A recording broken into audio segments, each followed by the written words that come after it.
নমস্কার।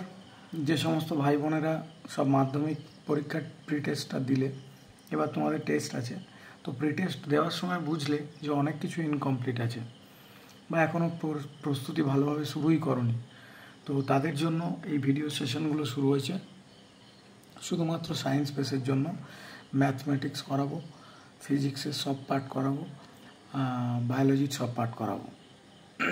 তো এখান থেকে আমি এই বেসিকেই শেখাবো যে বা পড়ানোর চেষ্টা করব, যেখানে তোমরা সায়েন্স থেকে ভয় পাবে না। প্রথমত অঙ্ক করতে খুব ভালো লাগবে, তুমি নিজেই চাইবে যে অনেকক্ষণ পড়লাম এবার একটু অঙ্ক করি। আর তারপরে ফিজিক্স বা বায়োলজি যখন পড়বে, এইসব টার্মগুলোর সাথে তোমার একটুও ভয় লাগবে না, এমনভাবে বুঝিয়ে দেবো যাতে তুমি নিজে পড়তে ইচ্ছা হবে তোমার, সেইভাবেই আমি চেষ্টা করব। তো বেশি না কথা বলে শুরু করা যাক, পুরো প্রথম থেকেই আসি।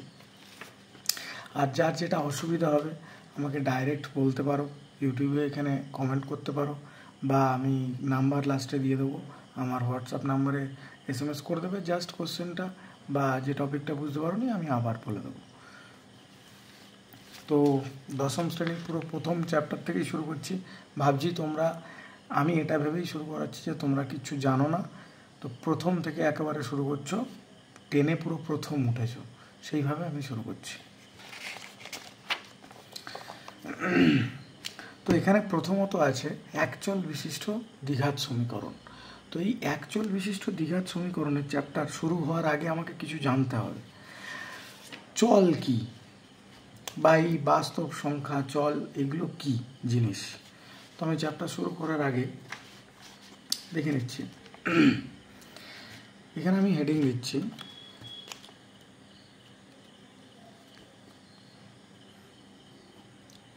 একচল বিশিষ্ট দ্বিঘাত সমীকরণ। ঠিক আছে, তো একচল বিশিষ্ট দ্বিঘাত সমীকরণে আমার কিছু কিছু ইম্পর্টেন্ট জিনিস আসবে।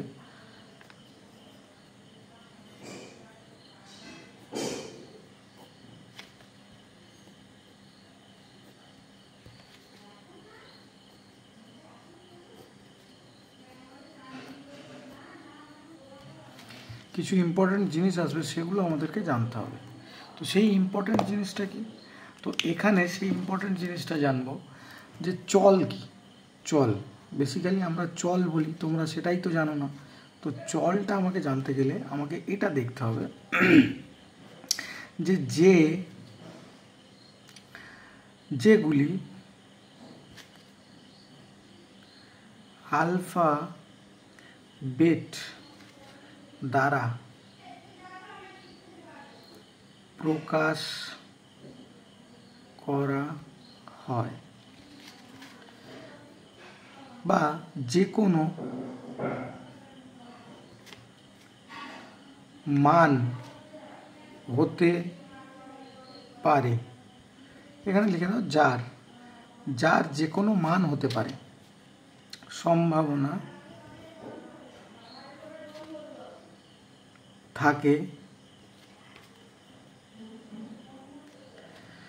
তাহলে কি যার যা খুশি মান হতে পারে। যেরকম আমরা ধরি না, মনে করি এক্স ওয়াই জেড ধরে অঙ্ক করি, তো আমরা জেনে থেকে বসে আছি কি যে আমার এক্সের মান কত হবে, জেডের মান কত হবে, ওয়াইয়ের মান কত হবে, জানি না। তো এক্ষেত্রে এগুলোকেই বলা হয় চল, যেগুলো আমরা অ্যাজিউম করি, জানি না যাদের মান। ঠিক আছে, তো দ্বিতীয়ত কি আসছে? দ্বিতীয়ত আসছে বাস্তব সংখ্যা। বাস্তব সংখ্যা খুব সহজ ব্যাপার, যে যাদের নির্দিষ্ট মান আছে। যেমন ধরো এখানে বাস্তব সংখ্যা, তো যেমন যাদের নির্দিষ্ট মান আছে 1, 2, 3, 4 এক্সেট্রা, অনেক আছে, যত দূর পর্যন্ত সংখ্যা যায়। তো তুমি ভাবো এখানে 1কে তুমি 2 বলতে পারবে, 2কে তুমি 3 বলতে পারবে, 2 তো 2ই হয়, 3 তো 3ই হয়, ওই জন্য এগুলো বাস্তব। এদের এক্সিস্টেন্স আছে, কিন্তু এদের এক্সিস্টেন্স নেই, এরা আমরা কল্পনা করি, ব্যাস। এটা গেল এই দুটো জিনিস। এবারে একচল বিশিষ্ট দ্বিঘাত সমীকরণ যেটা আছে সেটা মেনলি কিভাবে প্রকাশ করা হয়। একচল বিশিষ্ট দ্বিঘাত যে সমীকরণটা আছে সেভাবে প্রকাশ করা হয় কীভাবে, এই যে চ্যাপ্টারের মেন জিনিসটা প্রকাশ করা হয়। একচল মানে একটা চল আছে, চল ধরো এক্স আছে, এইটা সমীকরণের মধ্যে একটা চল থাকবে। আর কি আছে, দ্বিঘাত সমীকরণ। ঘাতটা কি, ঘাত মানে হচ্ছে পাওয়ার, পাওয়ার মানে নিশ্চয়ই জানো, সে টু দি পাওয়ার বলি, টু দি পাওয়ার। তো টু দি পাওয়ার মানে কি, এক্সের মাথায় কি সংখ্যা আছে এটাই এক্সের পাওয়ার। তাহলে এক্সের ঘাত কত, 2। যদি আমি x to the power cube লিখি তাহলে এক্সের ঘাত কত, 3। যদি এক্স টু দি পাওয়ার 5 লিখি এক্ষেত্রে কি এক্স এর ঘাত কত হবে, 5। ওকে, এক্সের ঘাত 5 হবে।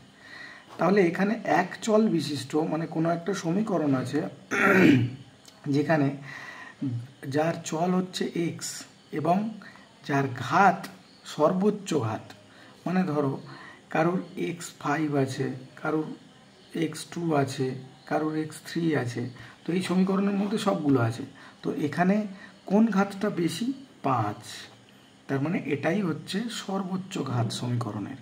তো তোমার এখানে চলে আসবে একটা চল আছে এমন একটা সমীকরণ, সেই সমীকরণের মধ্যে আবার যে সবথেকে বড় পাওয়ারটা আছে সেটা হচ্ছে 2 থাকতে হবে, তবে দ্বিঘাত সমীকরণ। তাহলে কোন সমীকরণকে বলবো, যে সমীকরণে একটি মাত্র চল উপস্থিত এবং সর্বোচ্চ ঘাত 2। তাহলে দুটো জিনিস লিখছি, যে সমীকরণে একটি মাত্র চল ও সর্বোচ্চ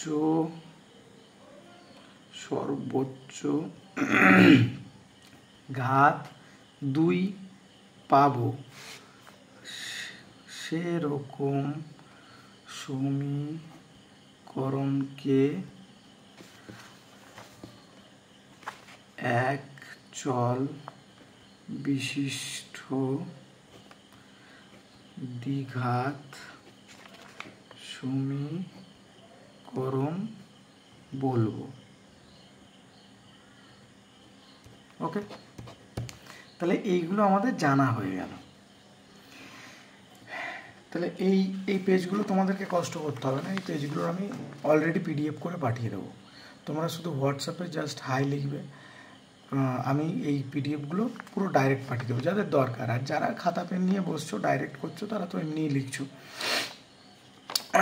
আর না হলে যদি ক্লাস শেষ পুরোটা দেখার পর তোমরা আমাকে হোয়াটসঅ্যাপে, আমি নাম্বারটা দিয়ে দেবো, তো হোয়াটসঅ্যাপে যদি SMS করো যে আমার এই নোটটা লাগবে এই চ্যাপ্টারের, তো আমি ডাইরেক্ট পাঠিয়ে দেবো, তোমাকে পিডিএফ করে সুন্দর করে পাঠিয়ে দেবো। এই যে চ্যাপ্টার যে পেজগুলোয় ক্লাস হচ্ছে এই পেজেরই পিডিএফ পাঠাবো সুন্দর করে। তো একটা পেজের কাজ শেষ। এবারে আসছি যে একচল বিশিষ্ট দ্বিঘাত সমীকরণ কেমন হয়, কেমন হয় একচল বিশিষ্ট দ্বিঘাত সমীকরণ কেমন হয়, তাকে প্রকাশ করা হয় ax square plus bx plus c is equal to 0। এবারে এখানে এটা তো চল জানো, এখানে x হচ্ছে চল, আর এখানে a b আর c বাস্তব সংখ্যা। বাস্তব সংখ্যা মানে আমি একটু আগেই বললাম যে এদের মান আছে, ধরো এর মান আমি 2 দিলাম, বির মান 3, সির মান 4, তাহলে আমি এই সংখ্যাটা কীরকম হতো, এই সমীকরণটা কীরকম হতো যদি এইটা আলটিমেটলি হতো, তাহলে 2x স্কোয়ার, বি এর জায়গায় আমি c লিখবো, 3 লিখবো, তাহলে প্লাস 3x প্লাস 4, সি এর জায়গায় 4, তাহলে এটা আমার একটা সমীকরণ হয়ে গেল।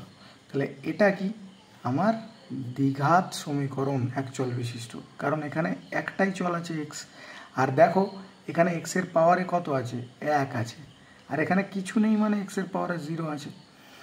0 মানেই তো এক্স টু দি পাওয়ার 0 মানে সবসময় 1 ধরা হয়। তুমি সেটা 100-র মাথায়ও যদি 0 থাকে তাহলে সেটার মানও 1 হবে।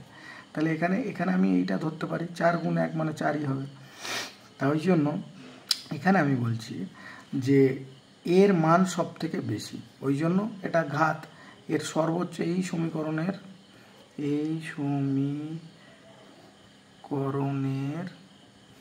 চল হলো এক্স এবং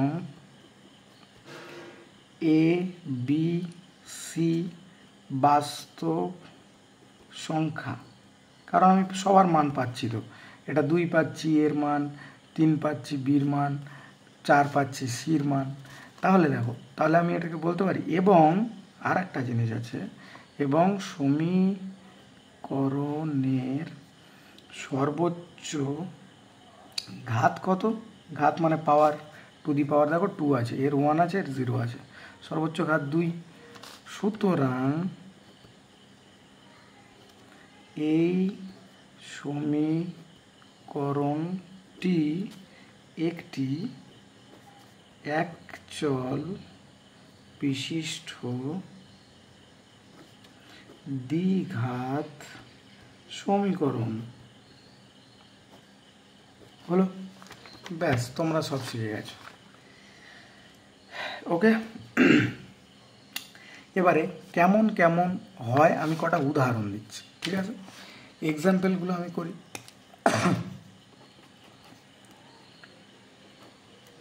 এক্সাম্পলগুলো আমি দেখছি, খুব সহজ করে দিচ্ছি আমি।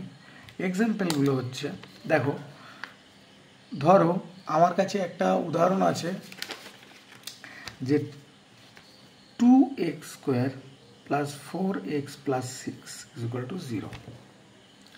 তাহলে এটা কি দ্বিঘাত সমীকরণ? হ্যাঁ, কারণ এখানে একটা চল আছে আর এর মান এটা, আমি জানি এটা এ, এটা বি, এটা সি। তাহলে আমি কি লিখব? ইয়েস, এখানে a = 2, b = 4, c = 6। আর কি, এই মানের একটা কন্ডিশন আছে যেখানে কি a ≠ 0 হতে হবে।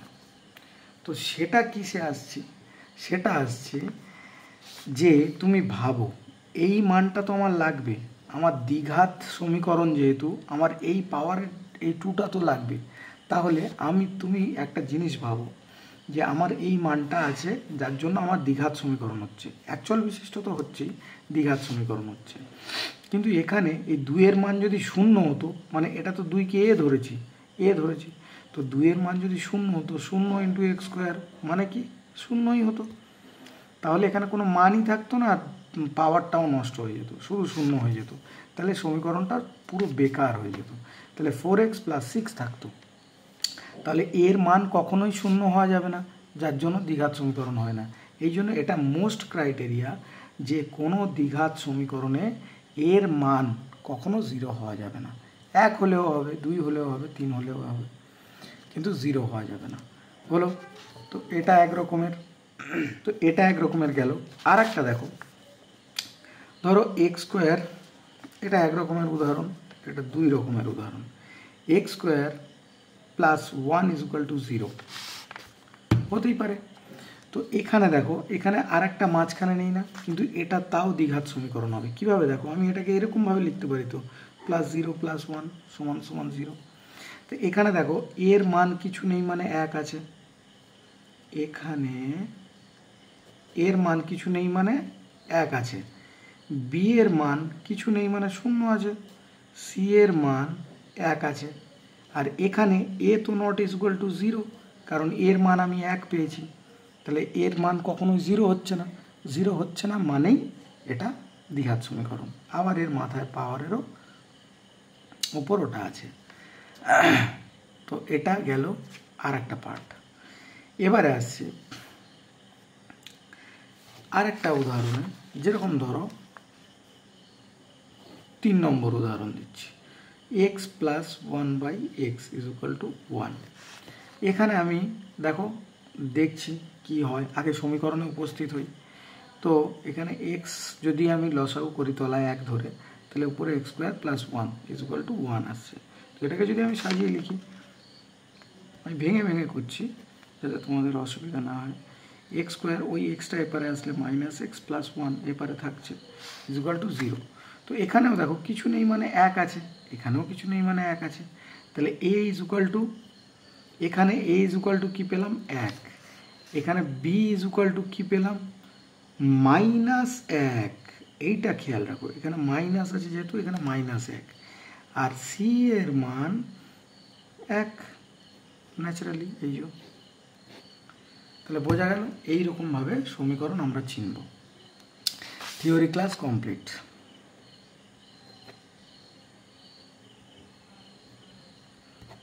এবার ম্যাথ শুরু হবে। তো এটা ইন্ট্রোডাকশন ছিল ক্লাসের, আশা করি সবাই বুঝতে পেরেছো। না বুঝতে পারলে আর একবার দেখো, খুব সুন্দরভাবে বুঝতে পারবে। আশা করি কোনো কিছু অসুবিধা হওয়ার কথা নেই। আমি এই দুটো রাফ পাঠিয়ে দেবো। ফ্রেশের থেকে অঙ্ক রাফ থাকা ভালো, কারণ তুমি কি ভুল করেছিলে বা তুমি কি আরও এক্সট্রা ভেবেছিলে সেগুলো তুমি জানতে পারবে ওখান থেকে।